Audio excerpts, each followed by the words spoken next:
Say hello to Yandere Dev. Hello, I'm Yandere Dev, the developer of Yandere Simulator. An extremely serious allegation was made about me that I would like to address. I attempted to groom an underage fan of my game. I will take accountability and admit that I did discuss inappropriate topics with a fan. Mother Nature sexualizes minors. Puberty starts to give breasts and wide hips to children before they turn 18. Oh my god. Ooh, what a nice view. Looking pretty good up there. Here, honey, come down. Come down and give your lover a kiss. That's a good girl. Yandere Dev is a notorious game developer known for his predatory behavior and horrible coding skills. He's been on the internet since it began, and his creepy behavior can be traced back to the very beginning. This is his story. Yandere Dev, real name Alex Mann, is a 36-year-old wannabe game developer who is famous for the hit indie game Yandere Simulator. However, despite the game being out for over 10.5 years, its demo has only recently been released, and during this whole development sequence, Alex has involved himself in multiple disgusting controversies. Alex Mann was born on June 30th, 1988. According to him, his childhood was extremely sad, as he was homeschooled his entire life and spent every second online. On the internet, Alex donned the name EvaXephon, inspired by the popular anime Neon Genesis Evangelion, which was one of Alex's biggest obsessions at the time. Because Alex was homeschooled, he looked towards anime, video games, and specifically the internet as an escape from his sad life. That internet presence was the most controversial part of him, for one specific reason: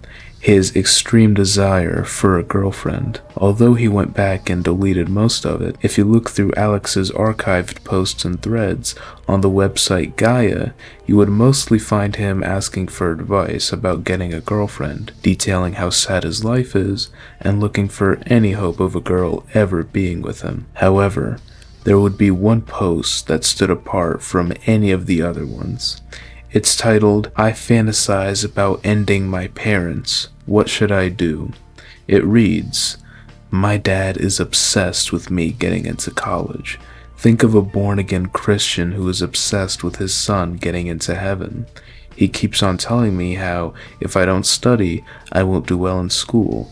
And if I don't do well in school, I won't get into a college. And if I don't graduate college, I will fail at life and be a bum forever, as opposed to being a rich success." He sounds exactly like those Jesus freaks who say, if you don't love Jesus, you won't get into heaven and will go to hell forever. He is obsessed with the thought of college, harassing me about it all day long, and even personally insulting me whenever I disagree with him. Alex would then go on to detail a horrific scenario of what he wants to do to his father and mother that I cannot repeat without getting this video taken down. However, I can tell you that it involves knives. Besides these violent fantasies, Alex loves displaying his more spicy interests online, specifically in video games. Alex loves video game girls, so much so that he made a dedicated YouTube channel that solely focuses on attractive girls in gaming. Because of that, this may not come as a surprise to you. Alex is and describes himself as an incel. The definition of incel is a member of an online community of young men who consider themselves unable to attract women physically and are typically associated with views that are hostile towards women and men who are active. I'm sure up to this point, Alex just seems like a weird hormonal kid with a lot of mental issues, and you wouldn't be wrong for assuming that. However, it would be around this time where Alex's real personality began to show, and as you're about to see, it's enough to make your stomach turn. Alex had an account on fanfiction.net where he published a total of 7 stories. Most of these are harmless, like a story about how the narrative of a Zelda game would be different if it was taking place in a speedrun.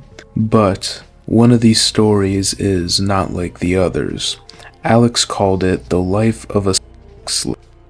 This takes place in the Fallout universe, and it's a story of a little girl who was captured and kept as a slave for years for the purpose of violation. I will read out the first paragraph or so of the fanfiction, and trigger warning, while this is quite literally the tamest part of the story, it's still extremely graphic. I am a body, not a person. A person is free. A person can act and speak however they choose to. I am not allowed to act nor speak, and so I am not a person. I am a body. I cannot act because I cannot move. My wrists and my ankles are chained down to the metal poles of my bed frame. I am only able to move when he unchains me to put me in a new position. During this time, I am also not a person. I am still just a body, because I choose not to move. If I resisted him, he would beat me until I stopped, and so I do not move. I do not speak because he does not allow me to. If I speak, he beats me until I stop. In the beginning, I tried to speak. I was afraid of him, so I tried to speak without angering him. I begged him to stop, but he ignored me. I commanded him to stop, and he beat me. I called him by the words my father used when he was angry, and then he beat me viciously. When I stopped speaking, he stopped beating me, and so I learned not to speak. I have made several attempts to reason with him, but he ignores my words and beats me even when I speak gently. I am just a body, an object. I can think and draw breath, but I cannot act or speak any more than the bed I lay upon. Everything in this room belongs to him, including me. The story goes like this. This woman gets kidnapped as a young girl. She gets kept as a slave for the purpose of violation. Multiple times a day, every single day. Alex describes it in sickening detail. At one point, 2 armed men break into the captor's home and take him out. They then see the girl chained onto the table and proceed to take turns violating her. Alex made sure to describe this in detail too. After she was violated by these 2 men, they take her aboard a carriage and tie her up. Seeing no way out, the girl somehow convinces one of the men to turn on his partner, and so they both end up taking each other out, leaving the girl alone on a journey to save other victims from what she's experienced. This is one of, if not the most sickening pieces of text that I have ever personally read. Alex defends this monstrosity by saying that he wanted to set up a story where a woman in the Fallout world travels around saving other girls who were slaves like she once was, and that this story was supposed to be the intro to this universe, which is interesting because this was the first and last time Alex wrote anything that takes place in this universe. In my opinion, Alex's defense is a blatant lie. I think that if he actually wanted to make a story where this woman saves girls who were in her horrific scenario, he would not have gone into as much detail during the violations as he did. In my opinion, there is one clear reason that he wrote this fanfiction. His fantasies. Nothing more, nothing less. But these were just fantasies, right? He hasn't hurt anyone in actuality, right? I wish that were the case. It would be around this time where Alex would get exposed for allegedly having an inappropriate online relationship with a girl who was 14 at the time, known as SysFs. SysFs would make an exposed post after she found out that Alex's current online persona, Yandere was EvaXephon, and while this post was made in the future, it takes place around this time. SysFs uploaded a Tumblr post titled Yandere/EvaXephon/Alex is a predator, or at least a former one. She says, "So I'm not sure if this is the right time or place, but it's 1 a.m. and this has been keeping me up ever since I learned about it. A friend tipped me off recently that Yandere is no other than EvaXephon, and knowing what I know about him, I just want this information out there so people can make informed decisions about this persona and whether or not to support his game. About 8 years ago, I was 14 and Ava was 21. I was in 8th grade, finishing up middle school, and loved to hang out at his video stream after school. I went by the name SysFs. I was not quiet about my gender, and when he found out I was a girl, he just went nuts in the way internet creepers do. Being 14 and shy as heck in real life, I enjoyed that attention, not realizing how wrong it was. So when he wanted to date me, I went along with it. Now, I want to point this out. Eva knew I was 14. He was well aware for the entirety of our relationship. His justification, and I remember this clearly because it struck out to me as strange, was that since he was homeschooled, he had missed out on the experience of dating girls in high school, and this was the perfect opportunity to make up for that. I reminded him I was in middle school, not high school. He said, same difference. Here's a list of stuff that happened at that point. 1.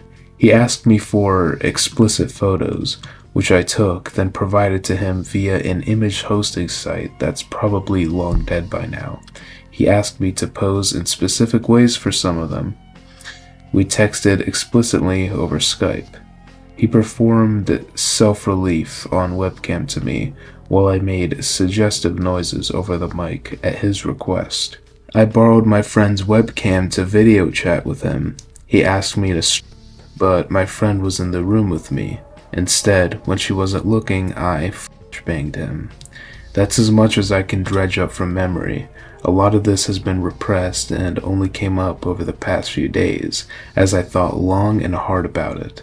Our relationship was a pretty short-lived affair anyway. Some other things he did, while not illegal/predatory, were skeevy as hell. 1. He saw flat-chested girls as deformed, similar to an amputee. 2. Dismissed me/brushed me aside whenever I spoke up about something not related to coitus. Told another girl in chat that he would keep her in a cage and love her. Begged me to stay with him, offered to change himself, etc. when I ended things. Then, when I refused, he banned me altogether from his streams and began to spread vitriol about me. And finally, he lied heavily to cover his own tracks. I'm under the impression that his version of the story is as follows. I was some desperate girl who sent explicit photos unsolicited to everyone and anyone, and he deleted the disgusting pics and banned me as soon as he learned I was underage. Believe who you want. I'm not here to garner attention or stir up drama, hence the throwaway account. I just want the truth out there. I don't know if I'll even return to this account, but if I do, I'll try to add any questions that this may bring up. If you'd like proof, I'm sorry. I don't know how to go about proving any of this. The pictures are long gone. The Skype account is no more. The livestream account is inaccessible. Just know that I have nothing to gain from this. I only want people to know, and to an extent, the story is out there already, told by various people from the chat room who witnessed some of this as it happened. But no one knew the full extent of what was going on. Well, now you know. Straight from the horse's mouth.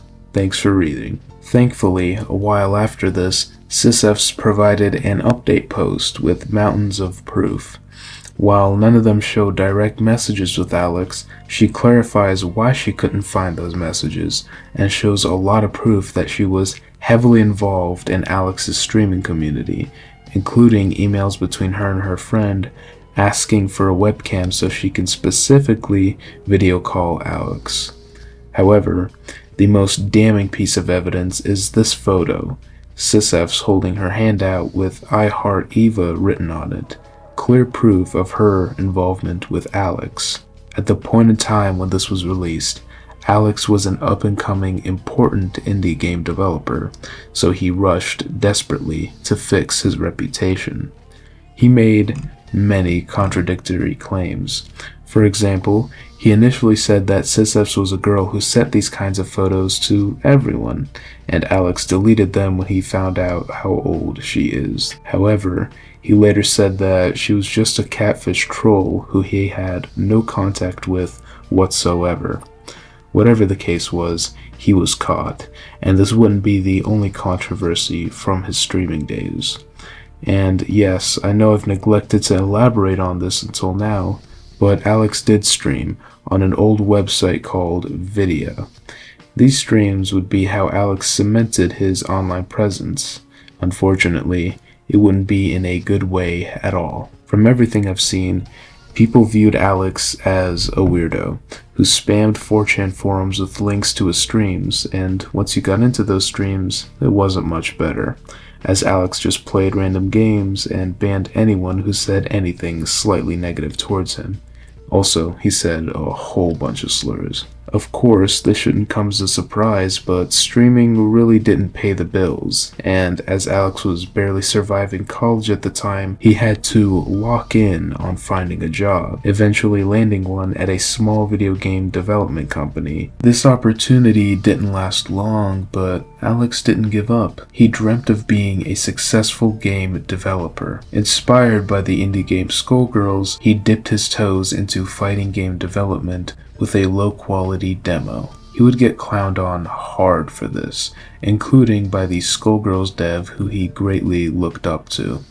This apparently lit a fire under his heart, a burning desire to prove all the haters wrong.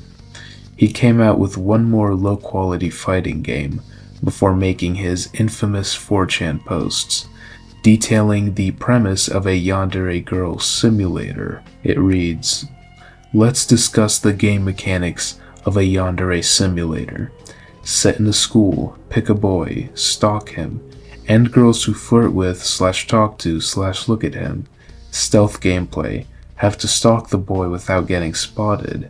Set up accidents to end girls, or end girls without getting caught, using a variety of school supplies.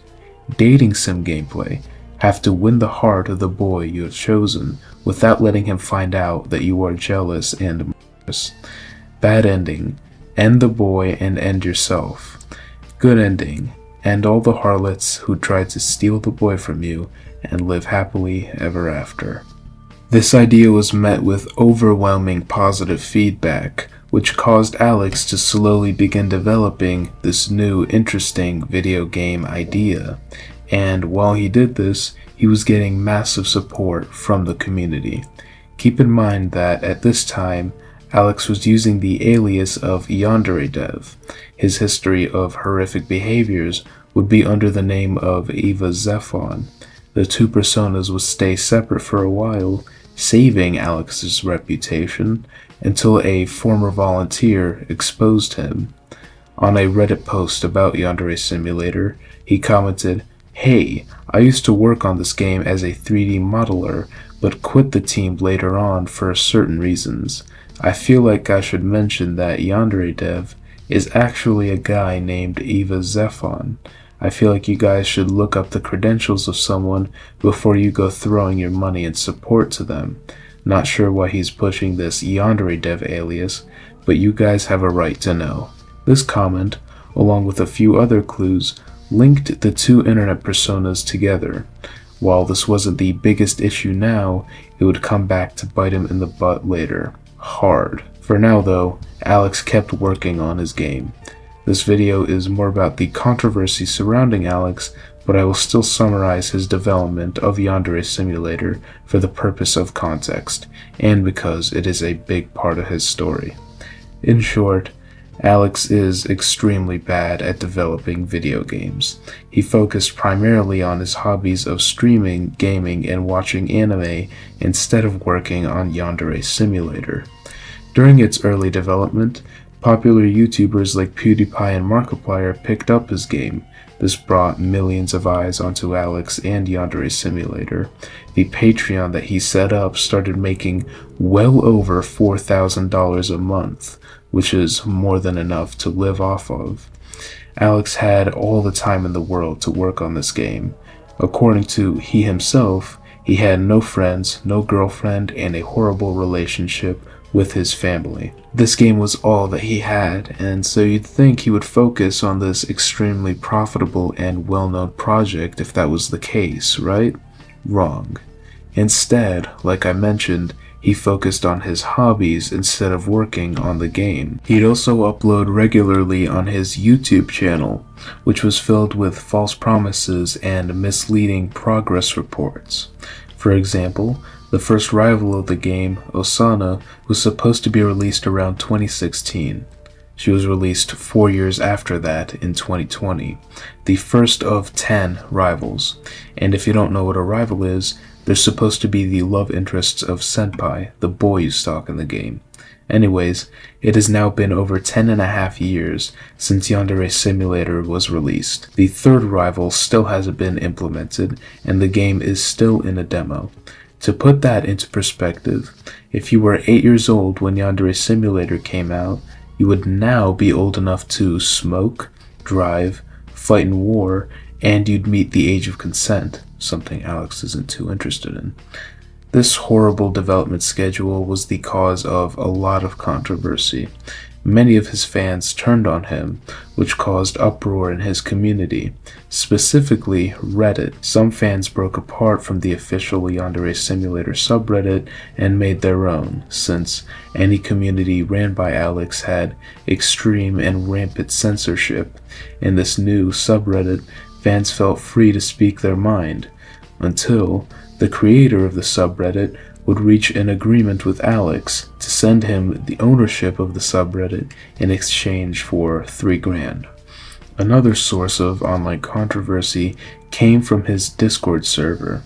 Alex's old videos and pictures of himself were being made into memes in order to criticize him and or make fun of him.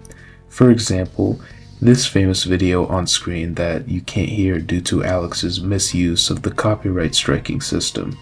In this video, Alex drinks from a chalice filled with a mysterious white substance. According to multiple sources, this substance is Alex's own sticky goo. Obviously, a video with as much comedic material as this one got memed, especially on Alex's Discord, which made him put the server on lockdown. Any mention or spread of these images or memes resulted in immediate permaban. These restrictions were so ridiculous, in fact, it became a trend to speedrun how fast you could get banned from his Discord server. The current record is literally 0 seconds. I don't know how that's possible, but it did happen. So, you might be wondering why everyone seems to hate Alex so much. Besides for his subpar game development skills, Alex has been ousted multiple times for being a predator. I already mentioned the first instance, however there are multiple other ones that are the main factors as to why Yandere Dev is hated. The first instance is of Alex's old doll. He bought what's called a real doll, basically a doll that resembles a woman, if you know what I mean. He dressed her up and took photos of her, posting them all over 4chan. He named her My Waifu. The issue people had with this was that Alex had a character in Yandere Simulator named My Waifu. This character was 15, and in her bio, it alludes to her being in love with an overseas game developer, which is an obvious reference to Alex. This second post is absolutely sickening. It's a 4chan post about one of Yandere Simulator's potential rivals. This rival would be none other than Senpai's little sister, and by little, I mean a literal girl. This post had a very suggestive drawing of this little girl attached to it, focusing on her behind. It reads, "Hey you guys, how do you feel about this look for Senpai's little sister? Would you prefer for her to be a childish and naive, pure and innocent sweet little flower who is in love with her darling big brother? Or would you prefer for her to be a flirtatious who is constantly trying to seduce her big brother and tempt him into blank?" The blank is a word that starts with the letter I and usually occurs when a person loves their family member a little too much. I'm sure you get my point. You also might be wondering what bait means. It is when a girl is under the age of consent but still is attractive to adults. When you put this in the context of a prepubescent girl and her older adult brother, you start to see where Alex's morals really lie. I personally had a disgusted face for a literal hour after seeing that post. As bad as this is, it still doesn't compare to the actual incidents of Yandere Dev acting inappropriately to minors. These two happened relatively recently. The first one is of a girl who was 16, who was referred to as Jane. She approached a drama YouTuber with recordings and screenshots of a lot of her interactions with Yandere Dev. I want to point out that Jane does not see herself as a victim or Alex as a predator, and has asked people to stop reporting on the topic. However, I'll let the proof speak for itself. If you've been following this situation within the past week, you probably know it's been quite a roller coaster, but for those who haven't, let's get everyone up to speed. Back in July of this year, I was contacted by a 16-year-old girl and fan of the game Yandere Simulator, who I will be referring to as Jane, and she alleged that she was actively being groomed and sexually abused throughout the summer by Yandere Dev, also known as Alex, creator of Yandere Simulator, and she was reaching out to me to help get her story and gathered evidence out to the public while keeping herself anonymous. Throughout the next couple months, she continued conversing with Alex as she had been while collecting more evidence of his behavior in the form of Snapchat recordings and voice call recordings. If you're a fan of Alex and you've somehow made it this far without throwing down a dislike and angry yet grammatically questionable comment and dipping out of the video, please watch this all the way through. In fact, if you're a fan, it's even more important that you watch this video, because anyone who still supports Alex in any way needs to see this. You need to know exactly who you're supporting and giving your time and money to. I'm going to play the voice recordings now, and I'll give my own thoughts later, and I encourage everyone to form their own opinion. For full transparency, these recordings have been lightly edited to condense for time and pacing with unimportant small talk removed. There are some specific portions I'd like to highlight, but the context itself has not been altered in any way. You go to like bars and stuff? No, I don't go out. I just stay inside and work on the game. You should turn your film. Oh, you'll see how old I am. Oh, you're looking at it. You're cute. Yeah, in fact, you should. I don't know if you too. I don't feel good about it. Okay. Oh, you're sweet. I have a question for you. What's the question? I want you to like call out guard or anything. Go ahead. You talk to other girls when you. No. Okay. Wouldn't it make me a bad guy if I did? It would make me, an upset person if you did. You'd be upset? And then it's just like, not like in a serious way, it's like, you know, oh. Am I a bad guy for talking to you? Should I stop talking to you? No, you should stop talking. Well, I mean, like, you should, but please don't. It's like, yeah, pause. I like your company. Oh, you're so sweet. You're so cute. You're saying that. It's because you keep being cute. If you don't want to be called cute, then stop being so cute. It's simple logic. Why can't you start out? Okay, let's just hypothetically imagine I have fans. Now, what do I post on the fans? I mean, like, just good pictures of me? I don't think I'm good looking enough for anyone to want to subscribe to my fans. Like, when you turn 18, are you gonna start an fans? God, no. Well, how can you recommend that someone else do it if you wouldn't even be able to do it yourself? Yeah, you're very skinny and that's kind of hot. Sorry, am I a bad guy for saying that? Should I go? No. Am I a bad guy? You want to steal my first time? Well, I'm not very experienced with ladies. I can tell. Word of this got out to Alex, which caused him to attempt to stop this girl from going public with the accusations. Here's the Snapchat conversation that played between them two that, in my opinion, shows clear emotional manipulation. What if you are lying? What about cisfs? Please do not do this to me. If you truly traumatize people, you need to be held accountable. I do not think I traumatized anyone. I don't feel traumatized, but in 10 years I might, and then what? You are the one traumatizing me. I'm sorry. This here is trauma. This is power imbalance. I am being emotionally abused by you. I'm 16. You have this massive blackmail over me. You're 35. I can do nothing to you. I feel like you're right, which is making me feel awful. I really don't want to ruin your life, but I also think I have to. I am lonely, sad game developer. You are a girl who secretly records. Because I'm the only one with proof. You do not have to do this. Please do not do this, please. Dev, I really think I need to. No, you don't. I am not a villain. I'll sit on this. I have done nothing wrong. You're really persuasive. After the girl retracted her accusations, it was proven that Alex made her retract them and coerced her into helping him write his own apology, which he took down from YouTube due to poor reception. This second girl came out with a Reddit post on r/Osana. It reads, "Hello everyone, I've wanted to do this for months, but I didn't know if I was ready to talk about it. But now, I think I'm ready. This is not a case where we need to create drama, harass him even more, or make fun of him. He's gotten enough of that already. I encourage everyone to just leave him alone.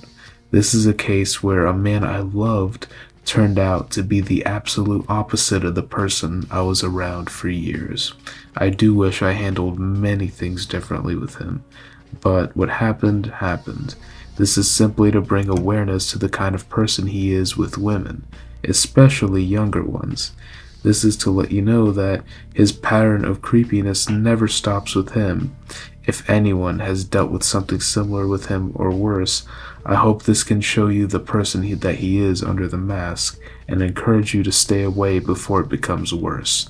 Thank you to anyone who looks through my experience, and I hope something positive will come out of this. You can feel free to message me here if you feel safe to share any experience you had, and I'll be sure to be as supportive and respectful as possible." She then later added context. She met him when he was 32 and she was 14. Their relationship ended when she was 18 and he was 36. In this post, she linked a Google Drive file with 3 folders titled Beginning, Halfway, and End. The beginning folder begins with a text document explaining the situation. This girl, who I'll call Velvet, began emailing Alex back in 2020, basically saying that she appreciates him and that he always has someone who cares about him. Eventually, Alex started replying to her emails, and around 2021, he would add her on Discord so she could complete volunteer work for him.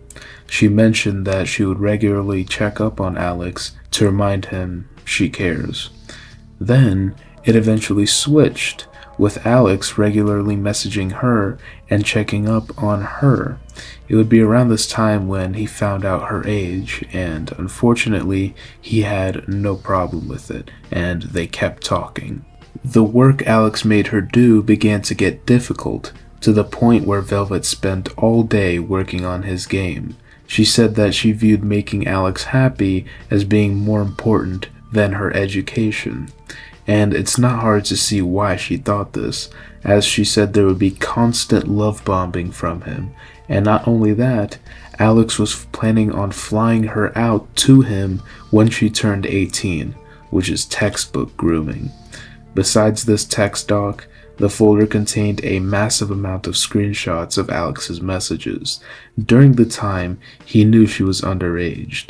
For example, this message, it's implied that Velvet sent something depressing in the chat, which prompted Alex to respond with, "Do not make your life short. I want you to have a long life. You need to 1. 100% Yandere Simulator when it is finished, 2. Visit America and hang out with me. and 3 is blanked out. The second folder, halfway, is even crazier. It includes a text document explanation. She says that she was madly in love with him at this time, writing him constant love letters and having fantasies of dropping everything in her life to be his girlfriend. At a certain point, Alex expressed that he wanted to start making videos with his webcam, but was too concerned about his appearance to do so. Velvet encouraged him to do it anyway. Alex said he didn't know what the video would be about, and in response, Velvet proposed that he should do a personal video for one of his friends. He did exactly that. However, this video is directed towards Velvet. This is a message for to let her know that she is special and valuable and important and wonderful and an goddess.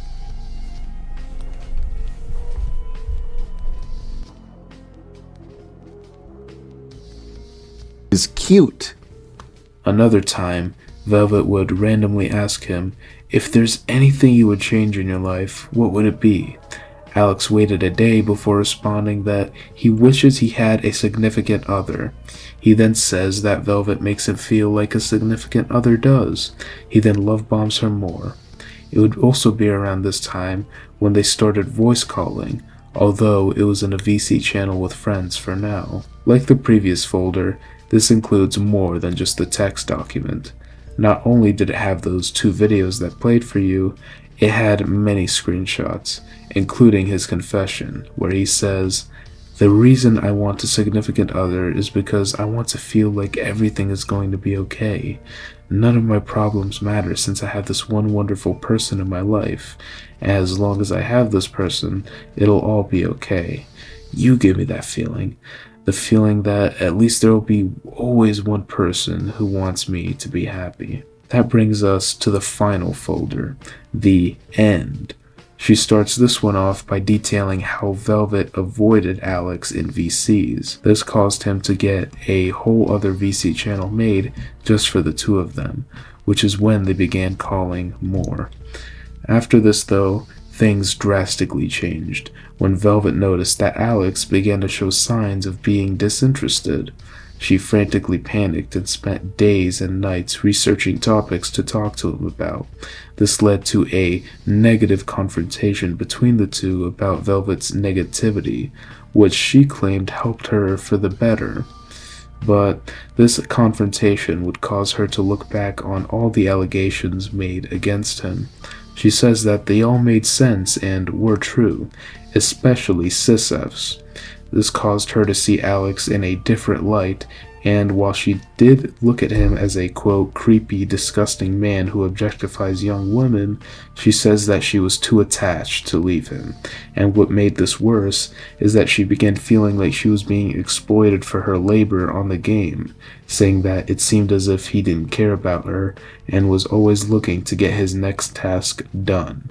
She confessed all of this to him around August 2023, which sparked a massive argument that ended on bad terms. A month after that, the allegations with the previous girl came out, which made Velvet feel betrayed. She described Alex as a player, using both her and the previous girl for his own sick needs. They spoke only once after this, when Velvet messaged Alex asking for payment for all the hard work she put in for him, and to Alex's credit, he did pay her, which was the end of their story. Since all this came out, Alex has been extremely quiet. He hasn't been active on YouTube. Instead, you can find him in his Reddit and Discord, releasing tiny bug fixes every couple weeks. And that's how it's remained up until now. Thank you all for watching. If you made it this far, I'm very impressed and grateful you enjoyed it this much. Please like and comment and have a great day.